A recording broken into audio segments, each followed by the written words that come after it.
Wheelchair কেনার টাকা না থাকায় হাঁটুতে টিউব বেঁধে চলাচল করতে হচ্ছে প্রতিবন্ধী আলামিনের।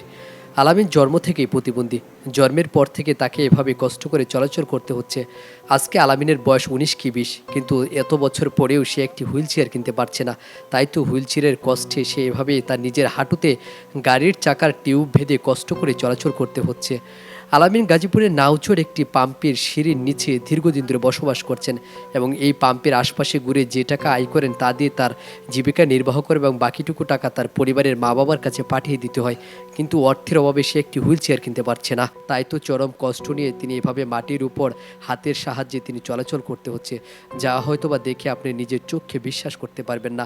মাটির উপর যখন আলামিন হাঁটু দিয়ে যখন চলাফেরা করতে, একটা সময় মাটিতে বিভিন্ন ধরনের লোহা পাথর লেগে তার হাঁটু ছুলে যেত।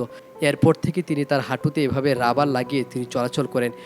এখন হয়তোবা তার হাঁটু আর চলছে না, কিন্তু চরম কষ্ট নিয়ে তাকে চলাফেরা করতে হয়। আমাদের সমাজে অনেক বিত্তশালী লোক রয়েছে এবং মানবতাবাদী অনেক লোক রয়েছে যারা হয়তোবা মানুষের দুঃখ কষ্টে এগিয়ে আসে, কিন্তু আলামিনের দুঃখ কষ্ট দেখার মতো হয়তোবা কেউ নেই। তা না হলে গত ২ বছর ধরে নাউজোর সিএনজি পাম্পেতে এভাবেই সিঁড়ির নিচে খুব মানবেতরভাবে দিন কাটছে এই প্রতিবন্ধী আলামিনের, যে হয়তোবা একটি হুইল চেয়ার হলে মানুষের কাছে ছুটে বেড়াতে পারত, কিন্তু অর্থের অভাবে সে নিজেও হুইল চেয়ারটি কিনতে পারছে না। আলামিনের বয়স এখন ১৯ বা ২০। জন্ম থেকে প্রতিবন্ধী হওয়ায় আলামিন অত্যন্ত কষ্টের সাথে তার এই জীবনকে পার করছেন।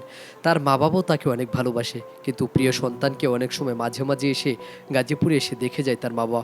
কিন্তু অর্থনৈতিকভাবে তার পরিবার এতটা সচ্ছলতা না থাকার কারণে ছেলের কষ্ট দেখে মা বাবা তেমন কিছু করতে পারে না। আলামিনের ইচ্ছা তার কষ্ট হলেও তিনি তার মা বাবাকে সুখে রাখবেন। তাই তো আলামিন যে টাকা প্রতিদিন আয় করে সবটুকু টাকাই নিজের খরচ বাদ দিয়ে বাকি টাকাটুকু তার পরিবারের কাছে পাঠিয়ে দেন। আলামিনের খুব ইচ্ছা আলামিনকে যদি কেউ সহযোগিতা করে হয়তোবা সে একটি দোকান দেবেন এবং দোকান দেওয়ার পর থেকে সে মানুষের কাছে কখনো হাত পাতবেন না।